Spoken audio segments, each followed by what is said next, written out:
நல்லா ஹெல்த்தியாக நிறைய காய் போட்டு ஒரு ராகி சூப் எப்படி சேர்த்து பார்க்கலாம். அதுக்காக வந்து கடாயில் வந்து 1 ஸ்பூன் பட்டர், கொஞ்சமாக ஜீரகம் நல்லா பொரிஞ்ச உடனே ஒரு வெங்காயம் நல்லா வதக்கிட்டு இப்போ காயெல்லாம் சேர்த்துக்கலாம்.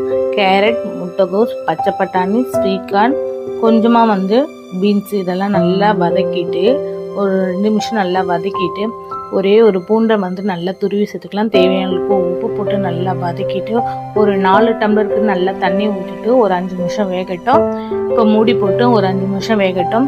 இப்போ அதுக்குள்ளே வந்து மாவு வந்து 2 ஸ்பூன் ராகி மாவு கொஞ்சமாக தண்ணி விட்டு நல்லா கலந்துக்கலாம். கட்டி இல்லாத நல்லா கலந்துக்கலாம். இப்போ வேக வச்ச காய் கூட சேர்த்துட்டு நல்லா கைவிடாத ஒரு 5 நிமிஷம் வேகணும். லாஸ்ட்டில் வந்து பெப்பர் போட்டுட்டு ஸ்டவ் ஆஃப் பண்ணிட்டு கொஞ்சமாக கொத்தமல்லியும் லெமன் கொஞ்சமாக பிடிச்சி விட்டா ராகி சூப்பு ரெடி. நீங்களே ட்ரை பண்ணி பாருங்கள், செம்ம டேஸ்ட்டில் இருக்கும்.